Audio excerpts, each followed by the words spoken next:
Y por ahí para poder charlar. Igual ahorita lo revisamos, ¿vale? Por favor, acompáñenme a orar en este tiempo. Dios, te damos gracias. Gracias por permitirnos, Señor, acercarnos y buscarte a ti. Gracias, Señor, porque es un privilegio el poder buscar de tu palabra, poder conocerte más, Señor, poder conocer tu corazón, Dios, y conocer lo que tú tienes preparado para nosotros. Te pedimos que en esta clase no sea la excepción, que podamos aprender, Señor, y que podamos conocer de acuerdo a lo que tú dejaste escrito, Señor. Por favor, háblanos, indícanos cuál es el camino correcto, Señor, a seguir avanzando. Indícanos, Señor, también cuáles son los temas, cuáles son cada uno de los puntos que tenemos que estudiar para conocer acerca de esta materia, Señor. Te pedimos que quites toda distracción de nuestras vidas, que nos permitas meternos de lleno, Padre, en el nombre de nuestro Salvador Jesús. Amén y amén. Bien, habíamos puesto una actividad, si recuerdan todos, creo que sí, ¿verdad?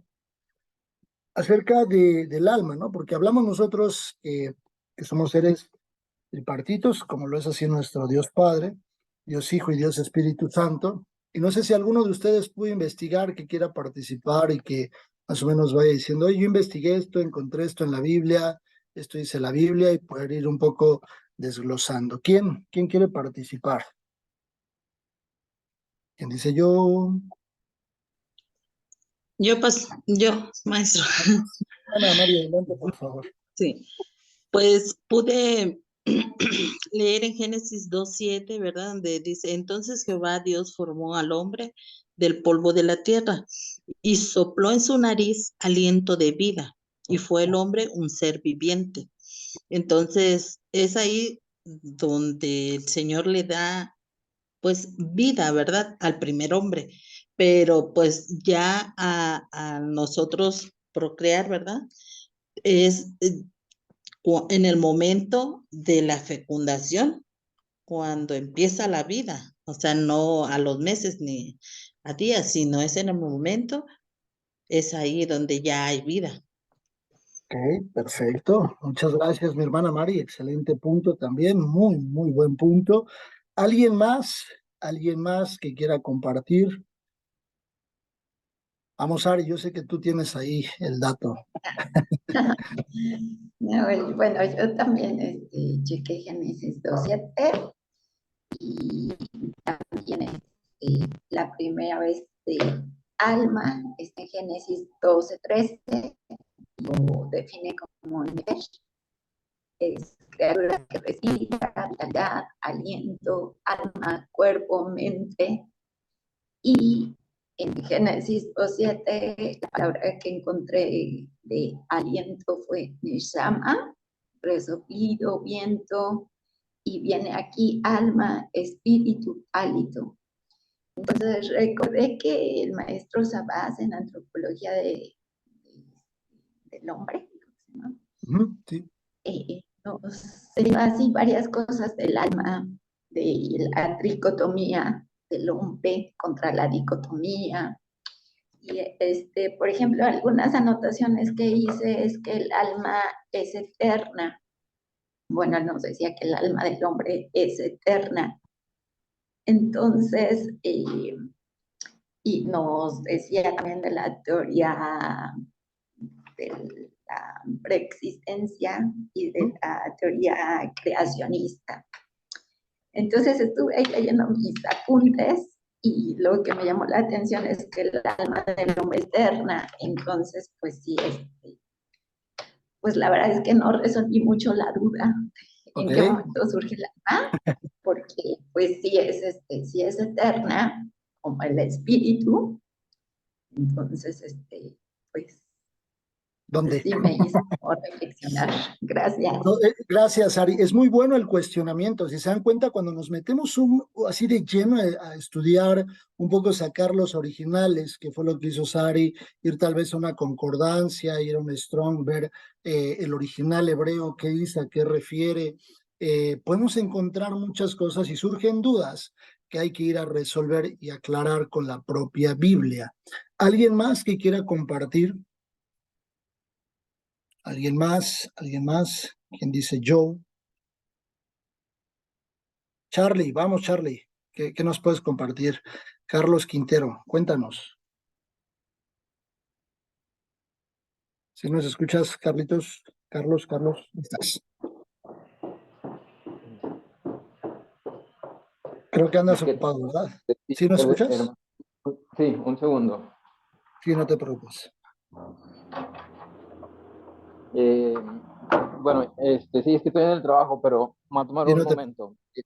Ah, Pues yo estuve también como que leyendo, investigando, pero también más o menos, pues lo que encontré fue lo que casi mencionó la hermana Mari, en sí. Génesis 2:7, que dice, entonces Jehová Dios formó al hombre del polvo de la tierra y el polvo, y sopló en su nariz aliento de vida y fue el hombre un ser viviente. Y también estuve relacionado a esto es que pues el alma es creada e infundida inmediatamente por Dios en el momento de la concepción y vive dentro de nuestro cuerpo y es donde están nuestros sentimientos. También nuestro Creador nos otorgó el alma y el espíritu con la finalidad de que el hombre tuviera la capacidad de tener una relación íntima con él y pues somos llamados a vivir en gracia de Dios. Pero a raíz de esto, bueno, fue lo que investigué, ¿verdad? No sé hasta dónde sea un acierto esto, no me metí más a revisar con la Biblia, pero luego me surgen también dudas, digo, como mencionan, y una de ellas es una pregunta muy, no sé, muy rara, pero es bueno, el alma cuando se otorga a nosotros, nuestro cuerpo, cuando se nos da, o sea, el alma es como que perfecta, el alma es como que neutral, el alma no tiene como que defectos, o sea, el hombre es como que se va, ¿cómo se podría decir? Va haciendo el alma conforme a él, conforme la carne, o no sé si me explique, ¿verdad? A dónde voy con la pregunta, pero en sí el principio es como que si el alma que se nos entrega es como que neutral o es perfecta, o nada más es donde se almacena, como se mencionó, como que los sentimientos, no sé si me explique, ahí perdón por hablar rápido, así como ando acá en el trabajo, me salí tantito acá de la oficina. No te preocupes, Charlie. Gracias por tu participación. Sari, venga, vamos, Sari, adelante. Gracias, solamente que también, bueno, ahorita que mencionó Charlie, también encontré 1 Corintios 15:45, que fue Adán, un alma viviente, y Jesús, espíritu vivificante. Pero si Dios nos creó, bueno, nos hizo seres, como dices, tripartitas, pues aquí lo que cambia es el orden de lo que domina, ¿no? Digamos, pero si somos una integración, por así decirlo, uno mismo, pues la respuesta sería cuando Dios te pensó, ¿no? Ya está el espíritu, el alma, el cuerpo, como Él ya sabe que va a diseñar. Porque bueno, en esta concepción de que Dios nos hizo tripartitas a su imagen y semejanza, pues lo ideal es que era espíritu, alma y cuerpo, ¿no? Que es lo que decía Charlie. Estaba sujeta el alma al espíritu, pero pues ahora se distorsiona todo con la caída del hombre y pues ya hay muchos que dominan el cuerpo o la mayoría que dominan y pocos el espíritu no rige, ¿no? Que es real, ahora que conocemos a Cristo. Muy bien, Solo Sari, esa excelente. aportación. Gracias por compartir, muy buen punto, gracias por esa aportación. Yo creo que les va a resolver mucho ahí ahorita el versículo que yo les dé. Y mencionó Sari algo fundamental, el alma es eterna. Nosotros ya vimos previamente que el espíritu, que es ese aliento de vida de parte de Dios hacia el hombre, es el punto en el que el hombre empieza a respirar, o sea, que ya respira, que tiene un aliento, el hálito de vida que permite que el hombre pueda respirar. Y recuerden que la respiración hace que funcione pues el cuerpo también fisiológicamente. Eclesiastés 3:11 dice, si el alma es eterna, si el alma nosotros podemos evaluar que es eterna, el cuerpo ya vimos que el cuerpo pues regresa a la tierra, el espíritu regresa al Padre, porque también lo vimos con la Biblia, y entonces el alma, ¿qué sucede? Dice la Biblia, todo lo hizo hermoso en su tiempo y ha puesto eternidad en el corazón de ellos. Cuando dice ha puesto eternidad en el corazón de ellos, no es como que el corazón es el eterno, porque el corazón es parte del cuerpo. Pero cuando nos enfocamos en esa parte del corazón, muchas cosas, como en el entorno que mencionaba Charlie, habla del alma. El alma surge cuando hay el primer latir del corazón, cuando ya hay cuando es el boom, ese primer latir del corazón dentro del vientre de mamá, ahí se forma un alma, ahí ya hay un alma. Si alguien de alguna forma pierde al bebé o en alguna situación, ya hay una eternidad en ese corazón. Ahí surge el alma, en el primer latir del corazón. Por eso dice, todo lo hizo hermoso en su tiempo y ha puesto eternidad en el corazón de ellos, sin que alcance el hombre a entender la obra que ha hecho Dios desde el principio hasta el fin. Hay una eternidad en cada uno de nosotros.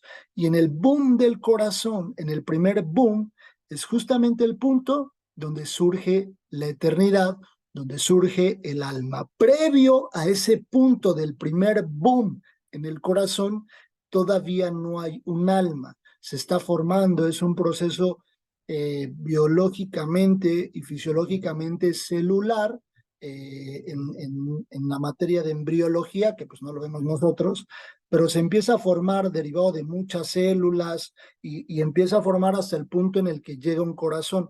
No exactamente cuando el cuerpo está formado en su totalidad, sino el corazón, no me acuerdo exactamente en qué semana se forma, pero cuando el corazón se forma y empieza el primer boom, ahí ya hay eternidad en una persona o en la personita que está en el vientre de mamá.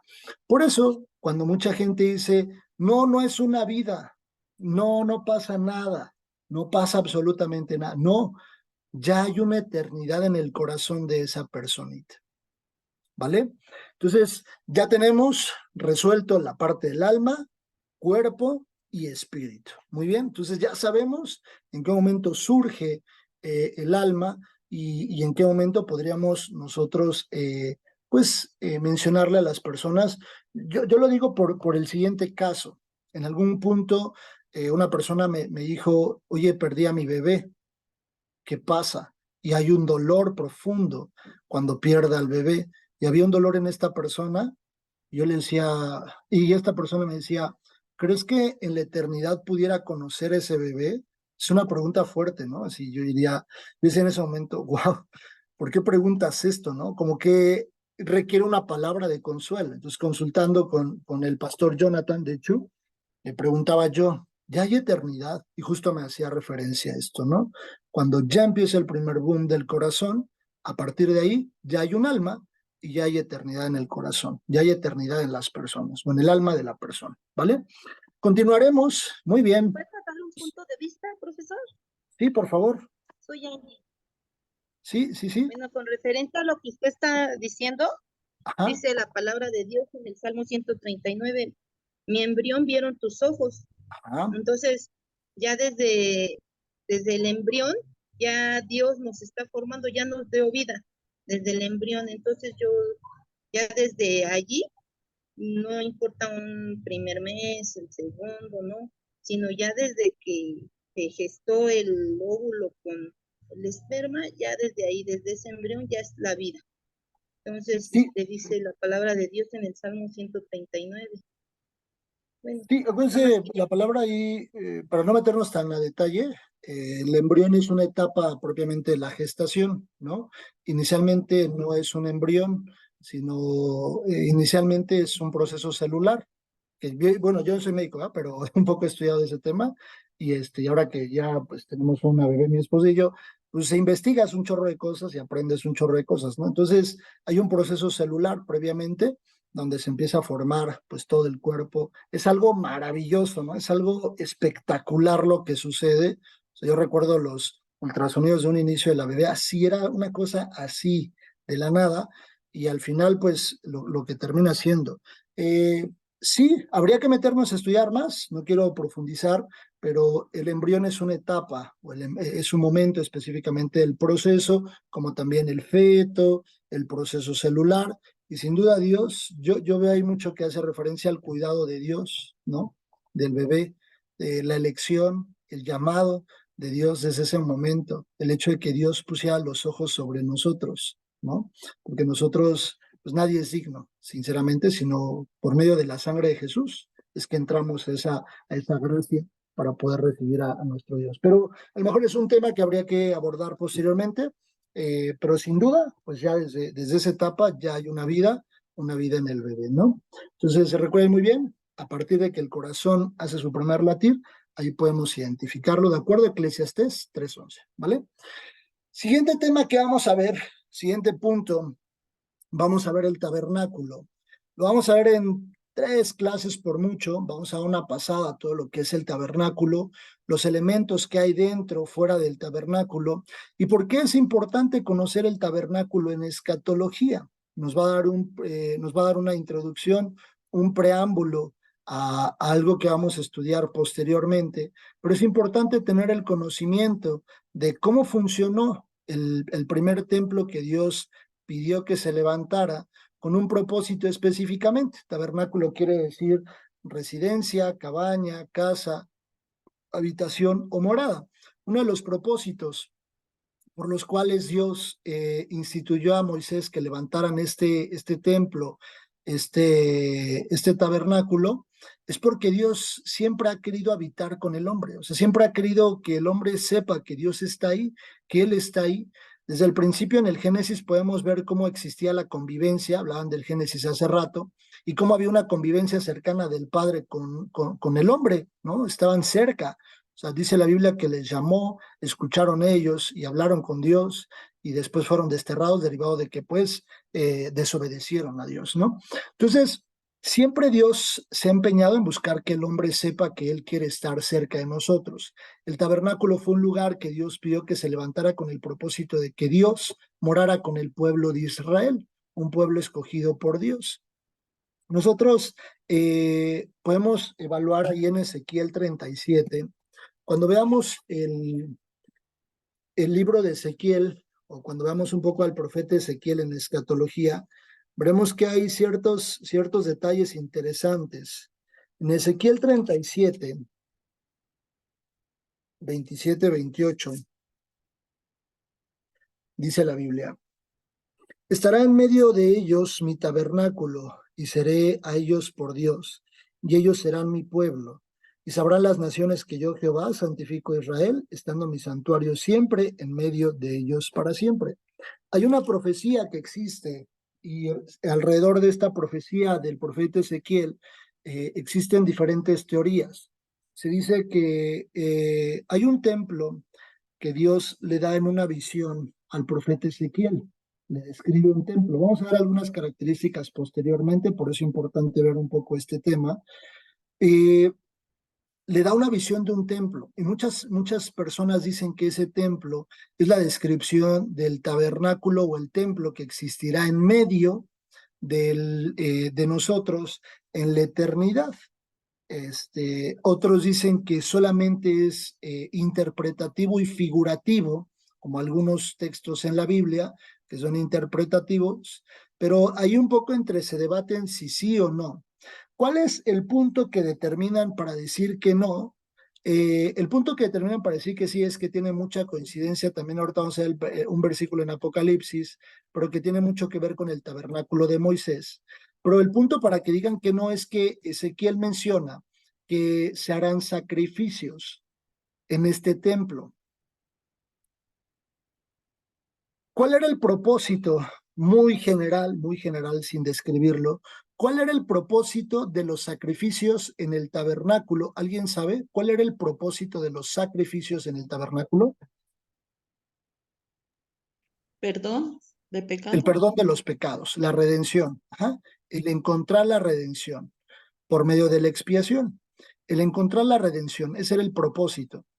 Y si nosotros hablamos que en la eternidad ya no habrá pecado porque nuestros cuerpos son transformados, entonces, ¿por qué habría que hacer sacrificios en un templo ya en la eternidad? Entonces, cuando Ezequiel menciona esto y dice que habrá sacrificios y que traerán el sacrificio al santuario, ahí es donde algunos teólogos dicen, pues no creo que sea lo correcto, porque ya no debería de haber perdón de pecados, porque los pecados ya fueron perdonados, ya hay un cuerpo transformado y el pecado ya no entra en la eternidad con Dios. Por las características de ese templo versus el tabernáculo, muchos dicen que sí, pero vamos a verlo un poco ahí y evaluaremos la postura que tenemos. Apocalipsis 21 dice la Biblia: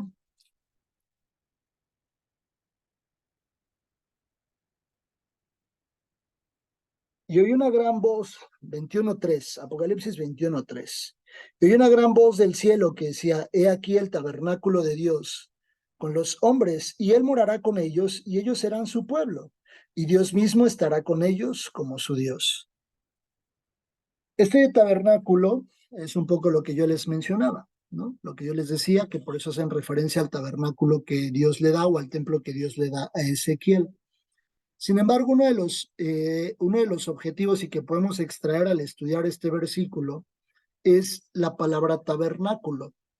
El objetivo de esto es poder entender que siempre en el corazón de Dios ha estado que nosotros habitemos con Él. Al momento de que surge el pecado, pregunta importante, ¿Eva tenía hijos antes de ser tentada?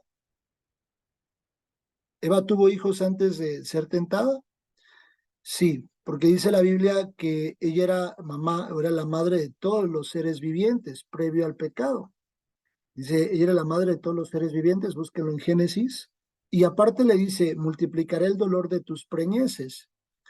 Si nosotros multiplicamos 0 por 0 es 0, pero cuando hay un valor, si yo lo multiplico ese valor, al multiplicarlo, pues puede ser doble o triple o cuádruple. Entonces tiene que haber un dolor o tendría que haber existido el dolor para que fuese multiplicado. De lo contrario, el 0 a multiplicado produciría 0, es decir, no habría más dolor, sino se quedaría en dolor 0, valor 0. Pero como había un valor del dolor, ese dolor se multiplicó. Ya había seres vivientes previamente al pecado, previamente a que se introducido el pecado por Adán y Eva. Recuerden que la Biblia no nos redacta el día a día, a reserva de los primeros versículos, algunos otros capítulos nos redactan día a día, pero no nos redacta exactamente todo lo que sucedió, sino son historias específicas que Dios dejó para nosotros, ¿vale? Entonces, cuando el pecado entra, pues obviamente hay separación. Y el objetivo desde ese punto era que Dios quería estar con nosotros. Él siempre quiso permanecer con nosotros, o que nosotros permaneciéramos con Él, más bien dicho. Y al final de los tiempos, el objetivo es que también nosotros sigamos permaneciendo con Él. Una base donde nosotros podemos también apoyarnos es en lo que dice la Biblia, porque sabemos que si nuestra morada terrestre, este tabernáculo se deshiciere, tenemos de Dios un edificio, una casa no hecha de manos, eterna en los cielos. Hoy en día, el tabernáculo ya no es físicamente una estructura o una infraestructura, sino el tabernáculo somos cada uno de nosotros, porque el objetivo era que la presencia de Dios estuviera en ese lugar, en el tabernáculo de Moisés. Pero ahora el objetivo es que la presencia de Dios permanezca en nosotros. Y dice la Biblia que el Espíritu Santo entra en nosotros, está dentro de nosotros. Entonces nosotros somos esa figura del tabernáculo hoy en día, somos portadores de la presencia de Dios. Todas las características que vemos o que veamos en el tabernáculo son características que debería de haber en nuestro tabernáculo, en el tabernáculo que somos cada uno de nosotros. Y bien, así es como estaba distribuido de manera, a manera de croquis, cómo estaba distribuido el tabernáculo de Moisés. Cuando la Biblia dice que Dios le instruyó a Moisés levantar o erigir el tabernáculo, Dice en continuos versículos, como te lo mostré en el monte. Harás el tabernáculo como te fue mostrado en el monte. Eso quiere decir que Dios, en esos 40 días que Moisés estuvo en el monte, Moisés vio el tabernáculo. Moisés ya lo había visto. Moisés ya había visto cómo es que Dios quería el tabernáculo. Se lo explicó, se lo detalló, pero también se lo mostró, con medidas, puntos, espacios específicos cada uno. Y lo primero que nosotros nos vamos a encontrar al entrar al tabernáculo es la puerta, una puerta que veía hacia el oriente. Enseguida de la entrada nos encontraremos el altar de bronce donde se realizaban los sacrificios. Vamos a ver cada uno de los elementos un poco más adelante. Enseguida del altar de bronce, la fuente de bronce. Todos los elementos que estaban fuera de la tienda, que es esta tienda, la amarillita, de esta tienda, todos los elementos que estaban alrededor estaban hechos con bronce y madera. Pero es interesante que solo los de afuera estaban hechos de bronce y todos los de adentro estaban hechos de oro, igual madera con oro. Pasando la fuente nos encontramos el primer velo, y posteriormente a entrar en el primer velo nos encontramos en la mesa de los panes de la proposición, o la mesa de la proposición, donde estaba preparado el pan, y el pan tenía que estar preparado de continuo, y el sacerdote tenía que entrar a comerse el pan. Enfrente estaba el candelabro o el candelero, que hace pues diferentes referencias que también lo vamos a ver. Posteriormente al candelero podíamos encontrar el altar de incienso, un altar de incienso. Todos estos elementos ya eran de madera y oro. Afuera recuerden que son de madera y bronce. Pasado el altar de incienso, nos encontrábamos un segundo velo, el segundo velo que separaba un lugar de otro, y al final, hasta el último, se encontraba el arca del pacto, el arca de la presencia de Dios. El espacio donde se encontraba el arca se describe como el lugar santísimo.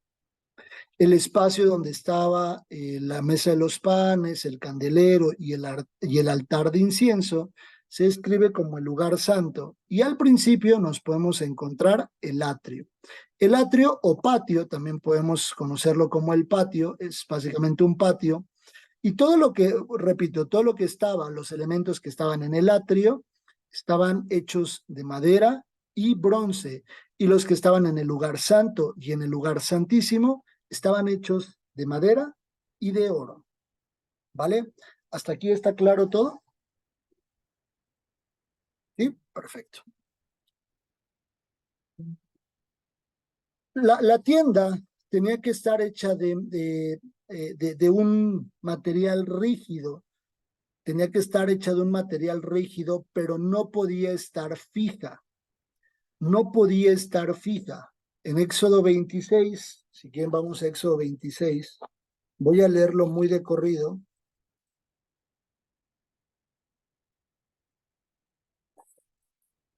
Recuerden que lo encontramos en Éxodo porque el Éxodo es justo la salida del pueblo de Israel de la esclavitud de más de 400 años en Egipto. Dice la Biblia, harás el tabernáculo de 10 cortinas de lino torcido, azul, púrpura, carmesí, y lo harás con querubines de obra primorosa. Vamos ahí al versículo 15, y dice, y harás para el tabernáculo tablas de madera de acacia que estén derechas. Ustedes vayan viendo las características. La longitud de cada tabla será de 10 codos y de codo y medio la anchura. 2 espigas tendrá cada tabla para unirlas una con otra, y así harás todas las tablas del tabernáculo. Harás pues las tablas del tabernáculo, 20 tablas de un lado, del mediodía al sur, y harás 40 basas de plata debajo de las 20 tablas, 2 basas debajo de una tabla para sus 2 espigas, y 2 basas debajo de otra tabla para sus 2 espigas. Y al otro lado del tabernáculo, al lado del norte, 20 tablas y sus 40 basas de plata, 2 basas debajo de una tabla y 2 basas debajo de otra tabla. Y para el lado posterior del tabernáculo, al occidente, harás 6 tablas. Harás además 2 tablas para la esquina del tabernáculo en los 2 ángulos posteriores, las cuales se unirán desde abajo y asimismo se juntarán por su lado con un gozne. Así será con las otras 2, serán para las 2 esquinas.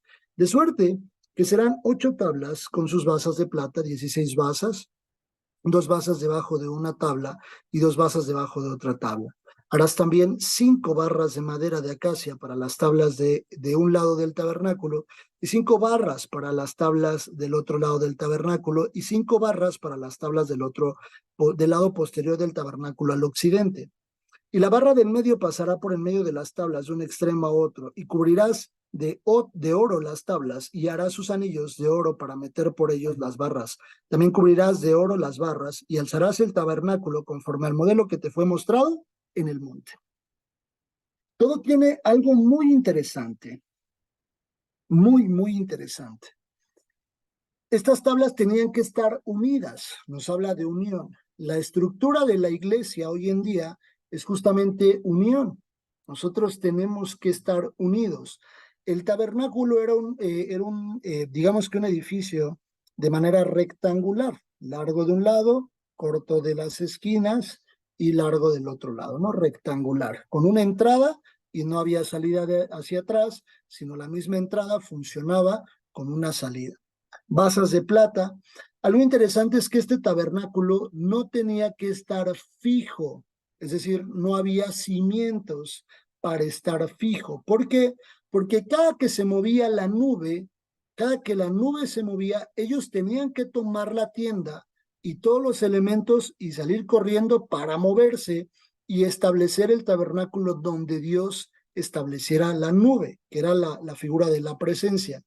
Si se dan cuenta, las basas tenían que ser de plata. El cimiento, el único cimiento que tenían bajo tierra eran esas basas que incluso se unían o unían las tablas. Y esas basas de plata nos hace referencia a nuestras bases, las bases en la redención.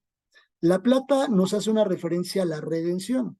Jesús fue vendido por monedas de plata. Nos hace referencia a eso. Todo tiene una explicación. Todo tiene una explicación en por qué la Biblia. También el punto en el que nos dice, déjenme ver el versículo donde está. Dice, versículo 26, harás también 5 barras de madera de acacia para las tablas de un lado del tabernáculo y 5 barras para las tablas del otro lado del tabernáculo y 5 barras para las tablas del lado posterior del tabernáculo al occidente. Y la barra de en medio pasará por en medio de las tablas de un extremo a otro. Estas barras, que eran 5 barras que se unían de un lado a otro, que permitían que estuvieran unificadas las tablas. El número 5, punto importante, no estudiamos numerología, porque la numerología tiene que ver con adivinación. Nosotros utilizamos los números como parte de la interpretación bíblica. El número 5 nos habla de los 5 ministerios. Nos habla de los 5 ministerios. Nos habla de la gracia de Dios por 5 ministerios. Tenemos 5 ministerios nosotros instituidos en la Biblia, sumado a todos los ministerios que pueden estar en la Biblia, pero hay 5 ministerios descritos. ¿Eso qué quiere decir? Que siempre la iglesia va a estar basada en la redención de Jesús, pero que van a cruzar en medio de la unión, van a funcionar ministerios o servicio a Dios para que exista esa unión. Si no hubiese esa unión de esas barras, las tablas podrían estar separadas o separándose. Y muchas veces el propio liderazgo, incluso nos podemos dar cuenta que es quien puede ser el que puede separar. ¿Vale? Todo lo que estaba dentro del tabernáculo era de oro. La madera de acacia hace referencia a la humanidad de Jesús, porque es un elemento natural, es un elemento de la tierra, es un recurso natural, la madera. Y la madera nos hace referencia a la humanidad de Jesús. Y la parte de la que estaba cubierta la madera, que es oro, nos hace referencia a la deidad de Jesús. El oro tiene que ver con esa parte de la deidad, ¿vale? Hasta aquí vamos a dejar el punto porque ya no nos va a alcanzar el tiempo para ver todos los demás que quería ver, pero no sé si tienen alguna duda o algún comentario. ¿Todo está claro? ¿Todo bien? Sí, perfecto. Bien, pues vamos a seguir estudiando el tabernáculo en nuestras siguientes tal vez 2 clases, para avanzar muy rápido, y seguiremos avanzando en nuestro temario, ¿vale? Por favor, permítanme orar, darle gracias a Dios por este tiempo. Dios y Padre nuestro, te damos gracias por tu palabra.